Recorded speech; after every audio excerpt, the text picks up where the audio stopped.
This is the Comics Alternative for young readers. Reviews of Mighty Jack and Ghosts.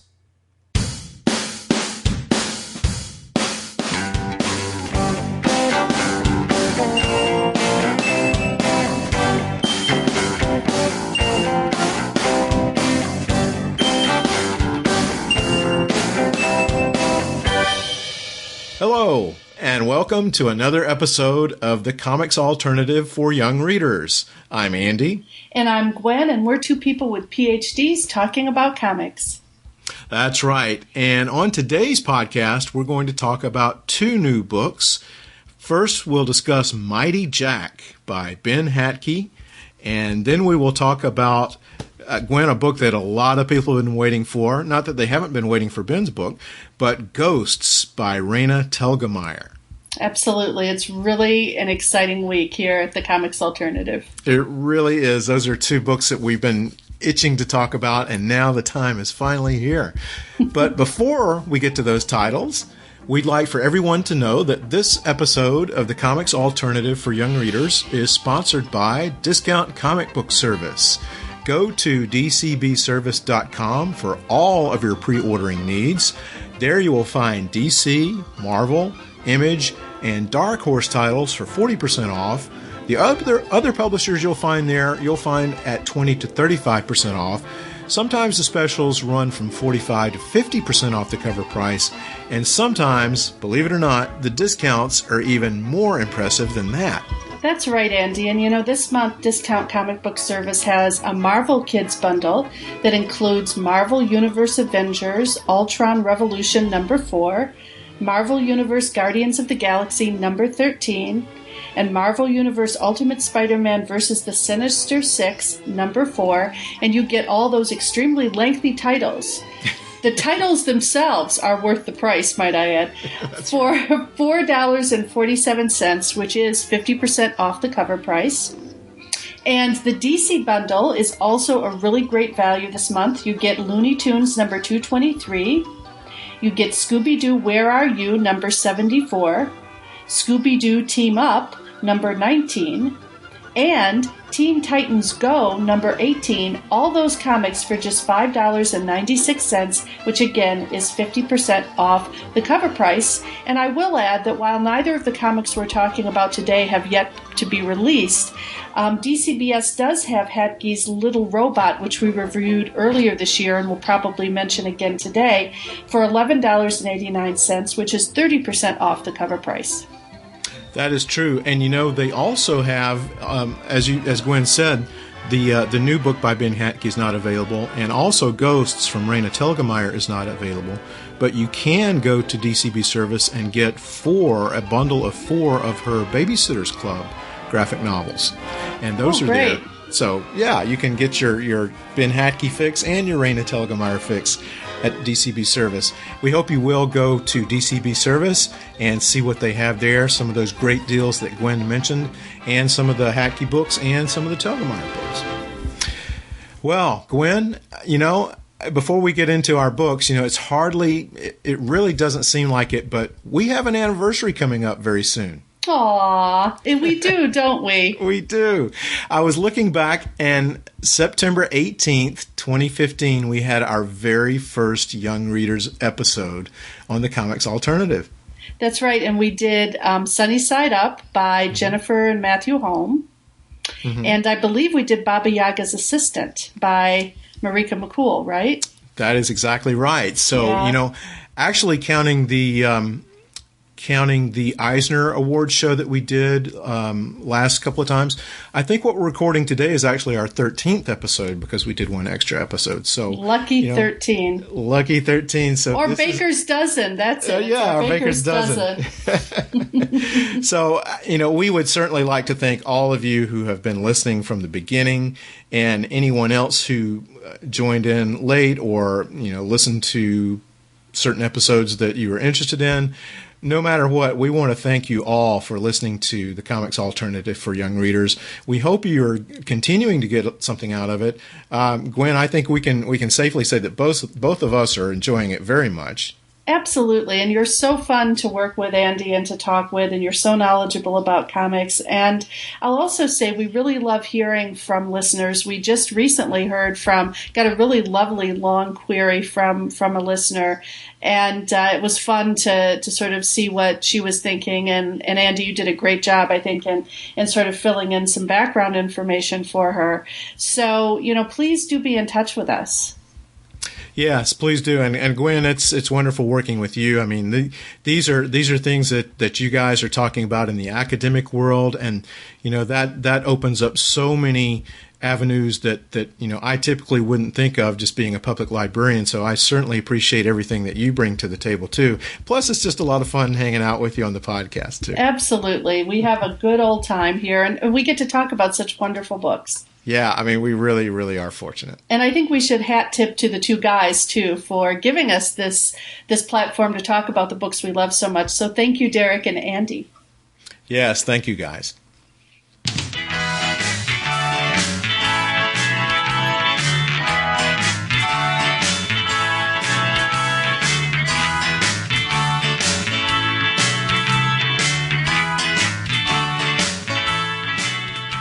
And the books that we're talking about today, Gwen, I think they're both coming out on September the 5th. Does that sound right? Or 13th? I know for sure that Ghost is coming out on September 13th. Mm-hmm. I think Mighty Jack is early September as well. So we're a couple weeks ahead of the book's releases. I must admit, I did have a certain amount of glee when both of them arrived early in my mailbox for this review show.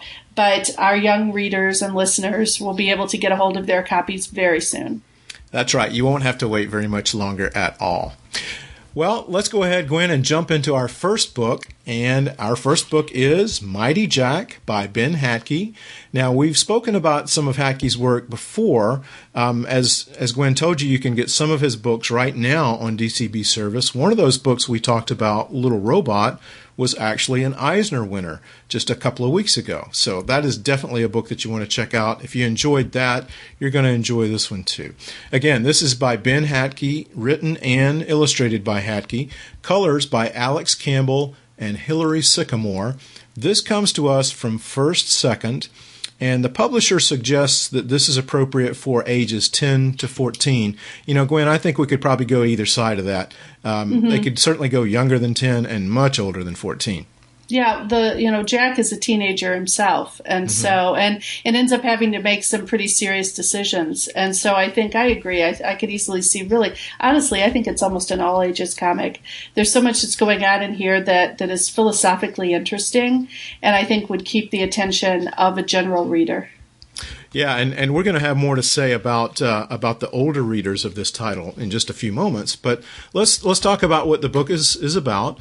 Jack, as Gwen said, is a kid. He's a teenager, and it's summertime, but Jack's summer's not going so well. His single mom has taken a second job, which means Jack has to stay home and watch his autistic little sister, Maddie. Now, Maddie doesn't talk, but one day Jack and Maddie find themselves at the flea market, and their mom is there doing other things. And they're kind of walking around and seeing different things, and suddenly Maddie does talk. And she tells Jack to trade their mom's car in for a box of mysterious seeds.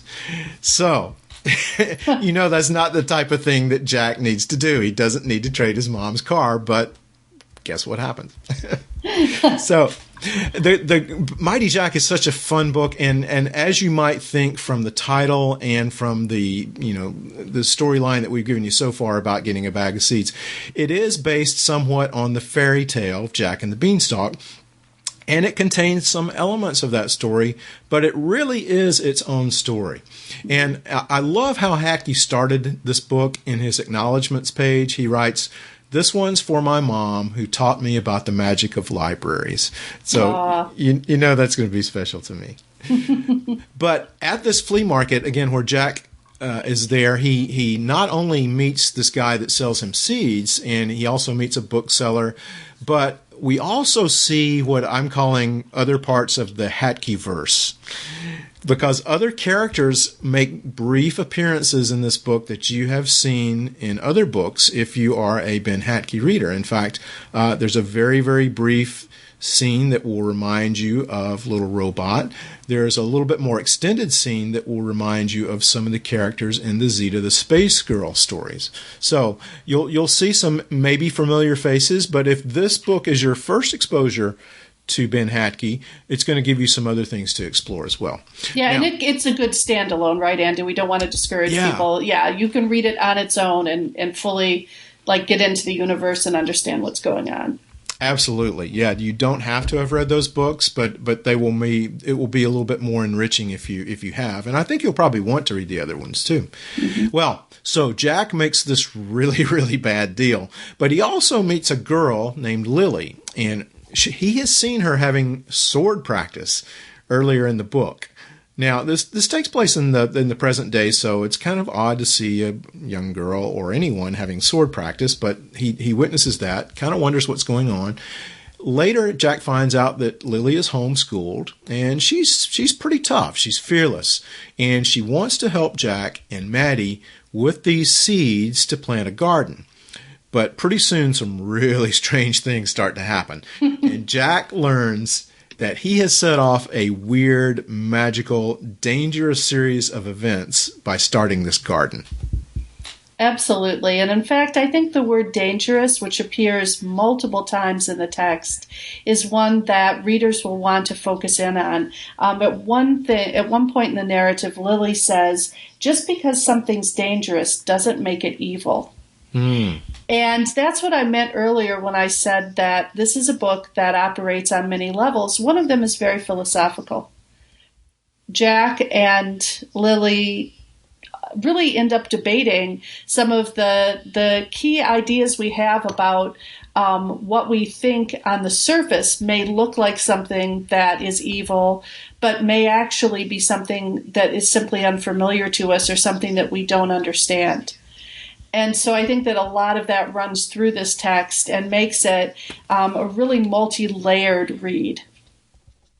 I think it's a multi-layered read too, Gwen, and I think a lot of the conflict that comes is that Jack and Lily are really approaching this from two different worlds. Mm-hmm. Jack's got a little sister that's autistic that he is constantly reminded that he has to protect. He has to keep her from danger. Mm-hmm. Well, Lily's got two older brothers, and so she's constantly trying to not really put herself in danger, but she's a lot more fearless than Jack is. So when weird things start to happen, she sees it as a challenge, and he sees it as something to protect his little sister from. Like a threat. Yeah. Mm-hmm. So you have both of these things going on at the same time. You know, I want to go back to the scene where Jack acquires the seeds, because there is an interesting interchange that occurs there.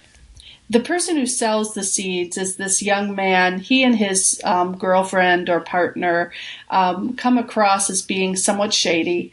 It's clear that in some respects we're going to witness what you might call a Faustian bargain. Mm-hmm. And the one thing that this young man says that Jack wants the most is freedom. And you know, it's interesting because I went back and I read that scene a couple times, because that's a really big decision for a young person to make, to hand over the keys to their parents' vehicle to someone. You know, and I know that part of it is I think he was just in such shock that his sister had spoken. Hearing her speak was so surprising to him, and he just did what she said in part because he was surprised. But I also think part of the reason is that word freedom. Earlier, you alluded to the fact that Jack feels a strong responsibility to protect his sister, but because of his need to do so, he can't get a job, which he'd really like to do. He can't just go out with his friends and do whatever he wants to. He has to be responsible. And so, you know, the sort of hipster guy who ends up giving Jack this box says, "This box will give you your freedom." You know, and so it's interesting because one of the things our readers should know is the book ends on a cliffhanger. Mm-hmm. And apparently Hatke is currently writing what he says, for lack of a better phrase, it's now called Mighty Jack 2. It's probably going to be called something else once it comes out. But I'm sure that this is a theme that's going to appear again in the second part of the series as well. Yeah, I think so too. And, Gwen, there's so many things about this book that I would love to talk about, and maybe we can touch on a lot of them. But as you mentioned too, Hatke does so many different things.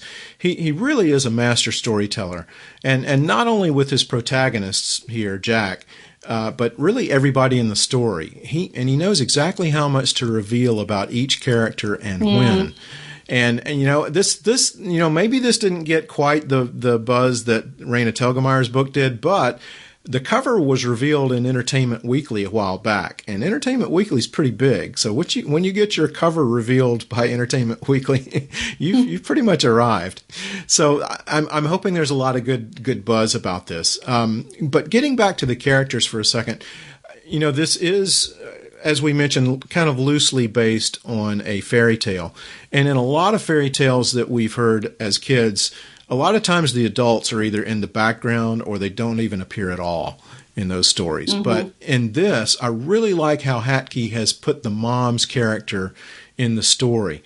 Like I said, in a lot of fairy tales, grown-ups are either in the background or not there at all. But Jack's mom is essential to the story because she's the responsible one, and she's expecting Jack to assume some of the responsibility that we talked about earlier, and the thing that really is keeping Jack from his ultimate freedom, taking care of Maddie. And we see the potential for growth and disappointment both in Jack. And I think it's because of that presence of his mother that it makes this such a more powerful story. Yeah, and it's I just want to also pick up on something that you mentioned, how every character who emerges in this text, even if they're only there for a few moments, a few panels in the story, their backstory is interesting. So, for instance, there's a gentleman neighbor named Mr. Gooseworth, who drives the kids home from the flea market while their mom files a police report. And you learn all about the wild things that he did as a young person and about his dreams of treasure and excitement. And Jack, in fact, at one point sort of naively says to him, well, did you find gold with your Geiger counters? And Mr. Gooseworth says, son, if I'd done that, I wouldn't be digging drains for a living. And there's just a sort of moment of realism there, when a young person is just, has obviously not taken time to think things through about what an adult is going on in their life or how they're viewing the world. I thought that was a really sweet moment, even though he's just in the text very briefly. It's sort of what you were getting at there, Andy, about how Hatke is really good at just revealing enough about someone so you get a little bit of an understanding of what's going on before moving on. And it's a quality that means that there are scenes in this novel that have stuck with me, even though it's been, I think, a month since I read it through closely. I obviously looked at it again this morning, but there are certain scenes that really stuck with me for that reason. Yeah, and I was just thinking of a scene that stuck with me too, and it's kind of along the same lines of the character development. We actually see Jack and Lily. They're sitting on the a pier, and there's the lake that they're just kind of sitting there talking, and Jack is telling Lily about how he has to take care of his sister while his mom's at work, and Lily says she works all day, and Jack says, and in the evenings. Mom's working more jobs this summer, so we don't have to move. And then Lily says, it's just your mom? And Jack says, my dad left when I was 3. So, and then the next panel is a silent panel, and you see Jack and Lily from a great distance sitting on that pier, and they're very, very small. And it's just one of those perfect moments when kids reveal things about themselves that are slightly uncomfortable, and the other one doesn't really know what to say, and the first one thinks that he said too much. That's just a perfect little moment, and I know Ben has been there, and he's been in those conversations, and he's observed them, and it's just a perfect little touch. It's something that we could easily lose sight of, but he really, really knows how to capture those moments. Yeah, and this is why I think it's really important that you mention Hatke's style, because in a way, his style is very free-flowing. It could almost, from a distance, if you didn't look carefully, it could almost be viewed as being very simple, very straightforward. But he's a master at putting in those small details, those moments of perspective, in such a way that you're compelled as a reader to dwell on certain concepts or ideas. And he does it in a way that's not crowded. The panels aren't crowded. They're not filled with lots of dialogue. I mean, that's not I'm not trying to make a value judgment, because there are other comics creators who use all sorts of tiny details and all sorts of dialogue and manage to do those same things. I'm simply saying that Hatke's really good at doing it in a minimalistic way. And I personally appreciate that kind of style, so perhaps I notice it. But I agree, there's lots of those moments in the text that ask us to pause and to contemplate, a pretty serious set of ideas or issues, or simply to relate to a character and their experience. And I very much like that. I do too. And lest listeners think that it's all serious, there's so much fun in this book as well. I mean, Hatke does address a lot of more weighty matters, but the bulk of the book is really, really high adventure action. There's so much going on, and I think I think a lot of kids, I think a lot of adults as well as kids will love this book, because I don't know about you, but for me, it kind of took me back to a moment when I loved reading adventure stories as a kid, and this book captures that in a way that a lot of really other graphic novels, more modern graphic novels, don't. I mean, so many books only work on one level, either a child's level, which is a wonderful thing, or on an adult level. And this one actually works really, really well on both levels. Yeah, it's truly a wonderful text. And I think that anyone who's listening to this should pick up a copy, because I think you'll find something in it that will touch you. Well, for me, it brought back memories of a number of summer outings with friends in the country. There's just a lot of things I think there for everyone to like and enjoy about this novel. I think so too.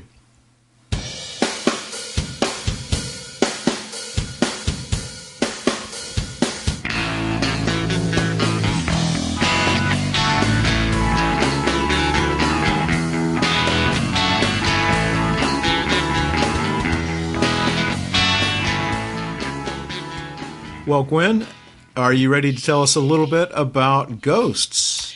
Absolutely. The next text we're going to talk about is by the one and only Raina Telgemeier. It comes out of Scholastic's Graphics and Print. It will be released on September 13th, and it's called Ghosts. At this year's New York Comic Con, analyst Milton Gripe, who has the best name ever, gave a white paper on the state of the comics industry. And he said in 2015, there was a 35% increase in sales of graphic novels to the youth market. And he said that there was a one-word reason behind that growth, and that word was Raina. So when you pick up your first edition of Ghosts, you will be holding one of 500,000 copies that were made for this first printing. That's pretty stunning, Andy. Just to step aside for a minute and say that this is a middle grade graphic novel, and its first print run will be 500,000 copies.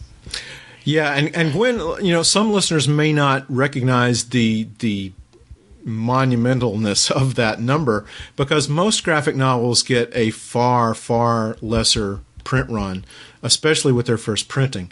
500,000 copies it's really stunning.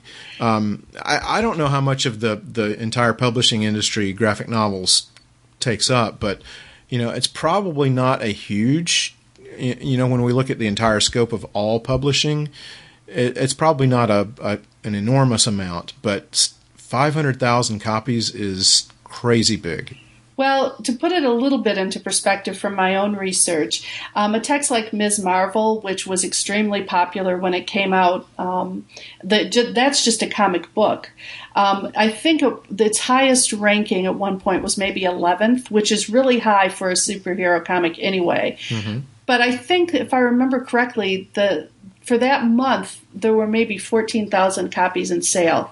And in fact, when I remember looking at the whole table, there was no one comic book that was selling above, say, 20 or 30,000 copies.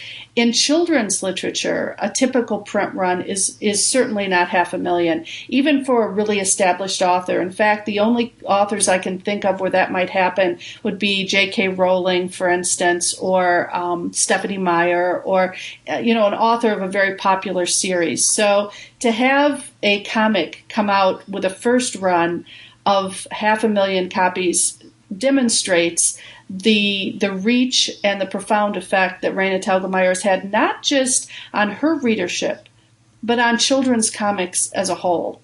I would argue that her success has paved the way for a lot of other comics creators. So I just wanted to stop and really have us think about what that means. It's pretty amazing. Anyway, like many comics creators of her generation, Telgemeier attended art school where she studied illustration, but also significantly, she began her career by drawing webcomics. In fact, Telgemeier credits reader feedback with helping her to grow as an artist, and I think, Andy, that may explain why she has such a great rapport with her legion of fans. In many ways, I think she listens to them, she relates to them, and I don't mean to suggest that she's allowing them to necessarily dictate her content, but she is listening to what they say. Especially when she was younger and developing her skills as an artist, she was really interested in making her texts as realistic as possible. And I think it's really great that she looked to young readers for feedback about what they thought.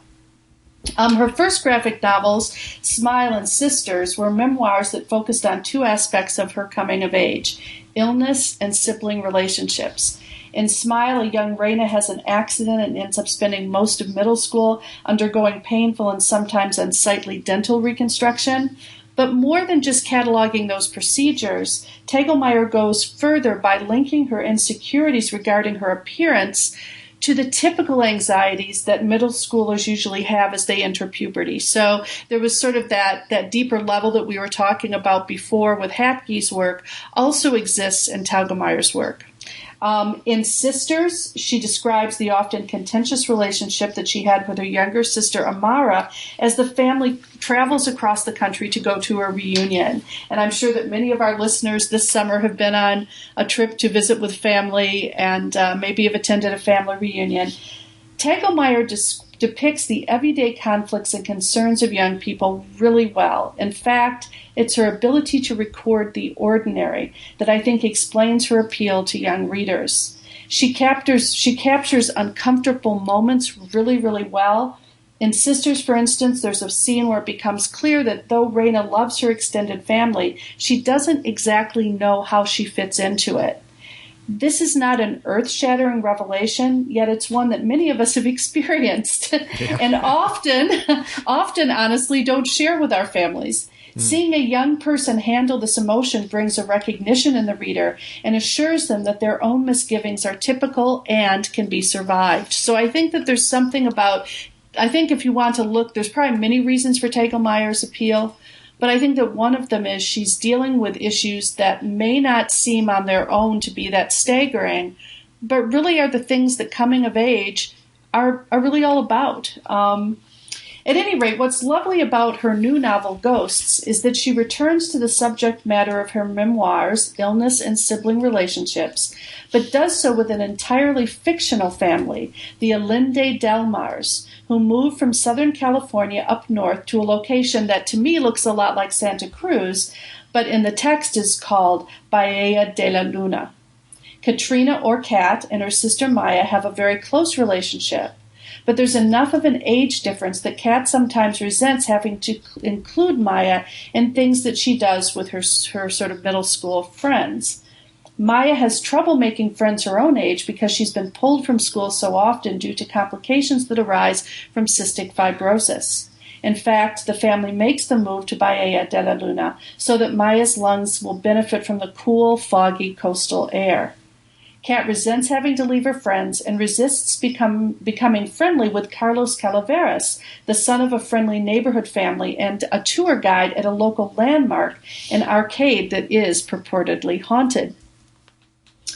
The longer that Kat lives in Bahia de la Luna, the more convinced she is that everyone there is caught up in the thrall of ghosts and is obsessed with November 1st, which is the Day of the Dead, right? Or Dia de los Muertos. As Mrs. Allende del Mar describes it in the graphic novel, it's a day to welcome back the spirits of loved ones we've lost.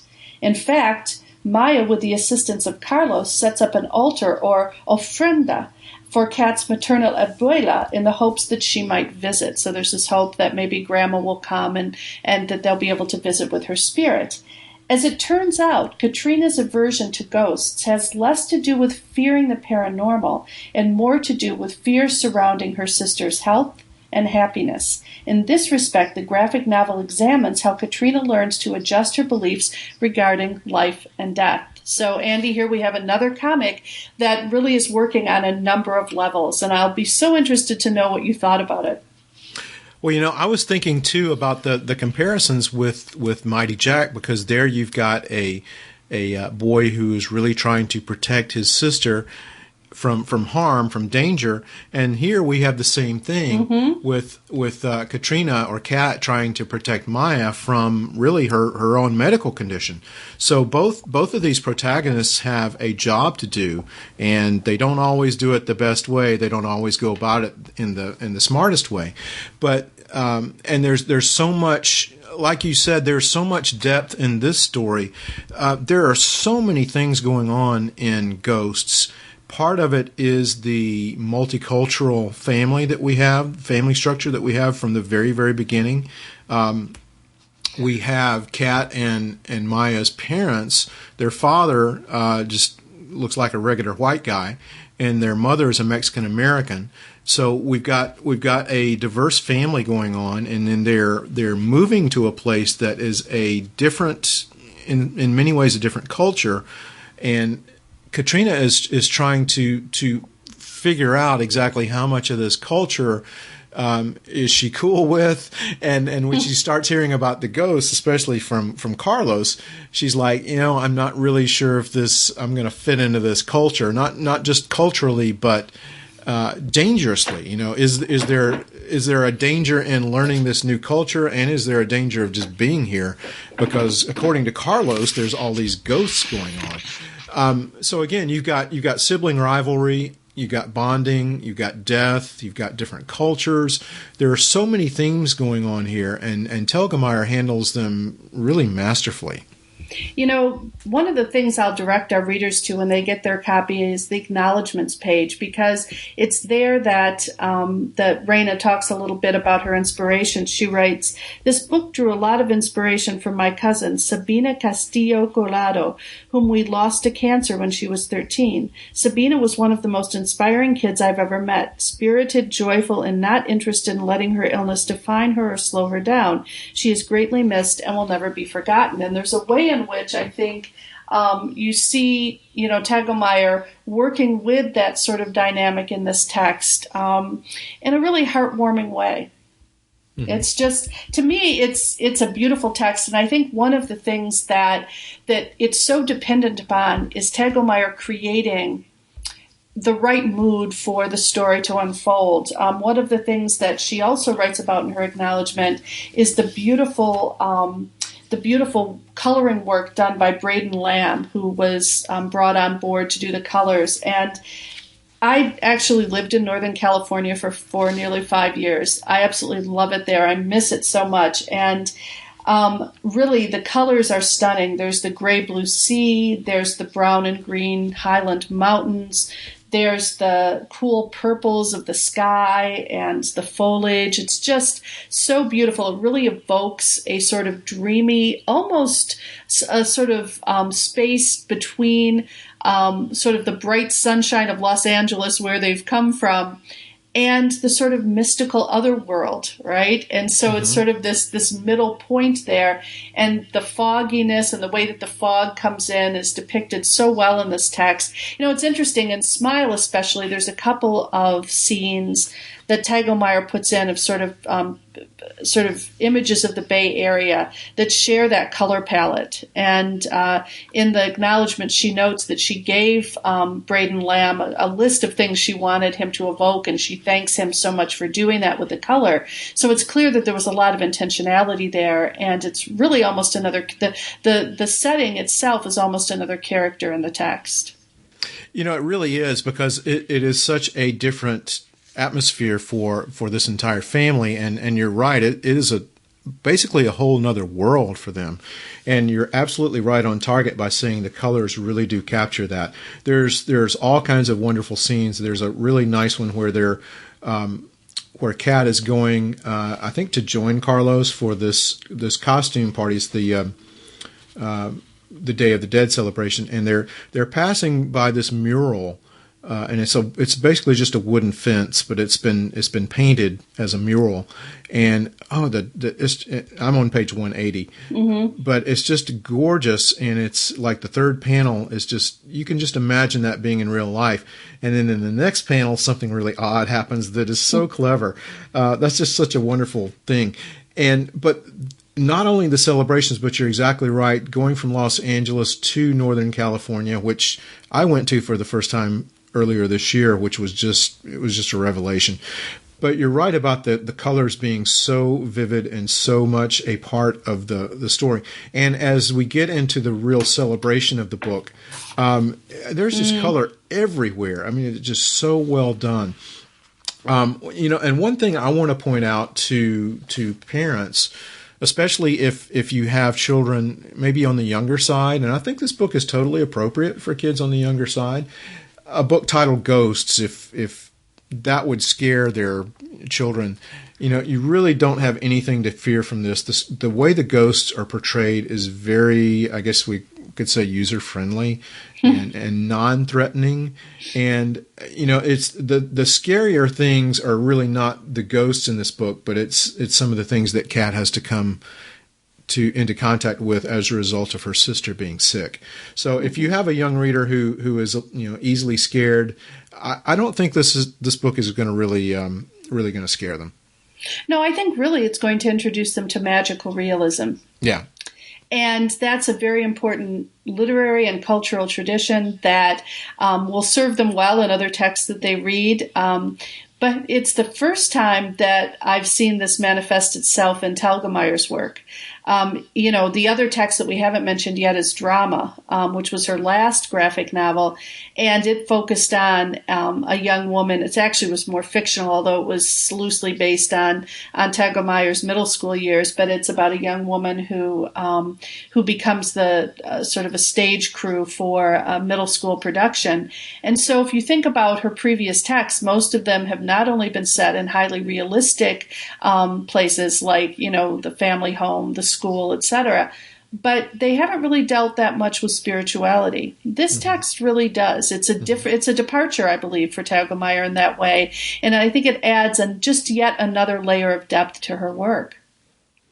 And I think this echoes some of the things that we've been talking about her earlier work too. I mean, the Ghost is always colorful. It's in most places, I would say cheerful, very approachable. And I think Telgemeier is really at her best when she's exploring, as you mentioned earlier, the problems inherent in families and family relationships, especially among siblings. She really understands those problems really, really well. At the same time, she can find the humor in those situations, and she can also find the seriousness and the real struggles that go on too. And she does such a nice balance with both of those things. It never goes too far one way or the other. And also, just by the way, I think her facial expressions are very good. She's really good at just the basics of the foundations of comics. The way that she uses sounds, the way that she draws character reactions. She's able to do a lot without words. Mm-hmm. And again, she evokes a mood without words. There's really a lot that's just technically brilliant about this comic. And I know that you and I both have the uncorrected proof. I'm always interested to see. I already have my copy, on order of my own actual first edition, and it will be really interesting to see if anything has changed. But for the most part, I think we're working with what the public is going to be reading, and it's just technically beautiful. Andy, I guess I want to riff off a little bit too on this idea of the way that Maya, the younger sister, is portrayed. For one thing, as an adult reader, I learned a great deal about cystic fibrosis, which is a disease I'll admit I didn't know a lot about up until this point. But that information is introduced in the text in a way that doesn't disrupt the narrative at all. I think you get just enough information to understand what's going on with Maya without the text sort of becoming more like human body theater by Maris Wicks. In other words, it's not like, oh, let's take a moment and talk about this. It's just that slowly over time you see the way that Maya's illness impacts her ability to maybe, do certain things, etc. Or you see that she needs to take certain medicines or use oxygen at various points. And you start to understand what the disease is in that more subtle way. But also, Telgemeier avoids that sort of Pollyanna problem of depicting a character who's ill as just and only just a shining inspiration for others. There's much more to the character than that, and I think that Telgemeier is both respectful of her character, but also really manages to bring to life the feelings and emotions of other people in the family, and not just in her family, but in the family of Carlos as well, the young man whom she meets and Kat meets and interacts with. You get to learn about both families, and just it's all done. It sort of unfolds very slowly, but the ending is really, I think, beautiful and spiritual and evocative. I just loved this book. It was one of those things where I picked it up. I think I might have told you when I first got it, I meant just to sort of thumb through it. And I started thumbing through it at midnight, and I stayed up, and I just ended up reading the whole thing. And I was sitting there by myself at like 1:40 in the morning, with this book, and just having all the feels, as the young people say. It was really a great experience. Yeah, it really was too. And I have not read all of Telgemeier's work. I've read Sisters and Smile, and I have not read Drama. So, and I enjoyed those books quite a bit. And when this came out, and I'll admit this on the show, when a book comes out or a movie or anything that everybody's talking about and everybody's talking about how great it is, I'm normally very suspicious. So actually, even though I was familiar with Telgemeier's work and I appreciate her work and think she's a very talented creator, I opened up Ghost thinking, I wonder if it's really, really that great. And, I think this is one of those rare instances where you can believe the hype, because this is a very, very well-constructed book. And as we've been saying, everything about it works. The characters, the setting, the drama, the humor. Telgemeier is an enormously talented creator. And if this is going to be your first exposure to her work, I think this is a very, very good place to start. Mm-hmm. And, both of the texts that we've talked about today work in some level with magical realism.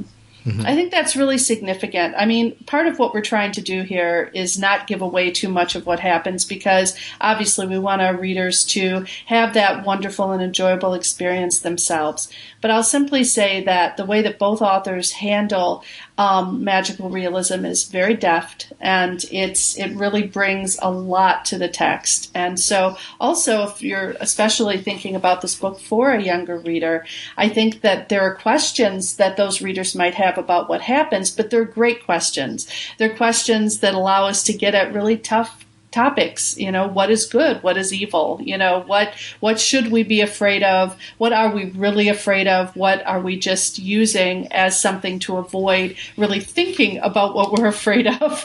Both of these texts delve into those questions, and I think they do it very well. You're exactly right. And, we talk about this in the library all the time when parents will come in and they're trying to find a book for their young reader. And many of them will say, I want to read this too. I want to read this with them.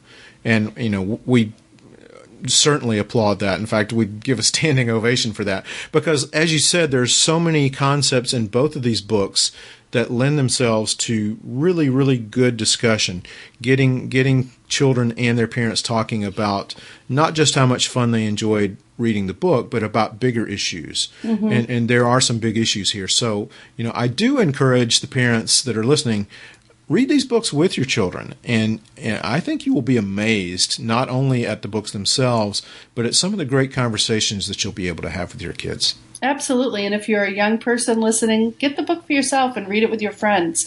Especially I think both of these books bring up discussion topics that I would have loved to have had with my friends when I was in my, middle school or high school years. So I think there's a lot to be said in terms of both of these books being a catalyst for great conversation. I think so too.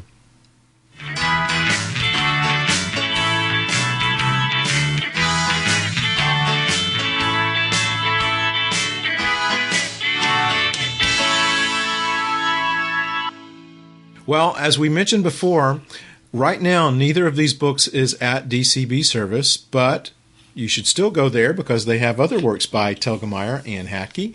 And when you do go to DCB service or their sister company In Stock Trades, you'll find all kinds of amazing comics priced at huge discounts. And after you do get your comics there, get in touch with us and let us know what you think of these books. Let us know what you think about Ghosts and Mighty Jack. We would love to hear from you. You can contact us by going to our website at comicsalternative.com, and on the right hand of your browser, you'll see a tab that reads Send Voicemail. It just doesn't get any easier than this. You just click on it and start talking. And you can do that from your desktop, from your mobile device. You can send us a message through SpeakPipe, and you can also contact us the old school way. If you want to pick up the telephone, you get extra points if you have a rotary dial. It's 415-3-COMICS. That's 415-326-6427. Or if you want to reach us by email, you can email the number 2 guys at comicsalternative.com, or you can get in touch with us individually. I'm Wolverton at comicsalternative.com. And Gwen, how can they reach you? They can reach me at Gwen at comicsalternative.com. You can also find us on Twitter, where we announce new content to our podcast and updates to our blog. And there we are at 2 Guys with PhDs. That's right. And you can also find us on the usual places: Facebook, Tumblr, Instagram, Google+, Goodreads, and Pinterest. If you're into YouTube, we have a YouTube channel. You can access us that way. You can subscribe to the podcast through iTunes. You can stream us on Stitcher. You can find us on TuneIn and Spotify. Yeah, Spotify. I'm just going to type that in right now because I always forget Spotify. So you can find us on Spotify too, and you can discover every one of our episodes, all the 13 that we've done before today's episode, as well as our reviews and comics-related commentary on our blog at comicsalternative.com. And until next time, I'm Andy. And I'm Gwen. See you soon. Bye.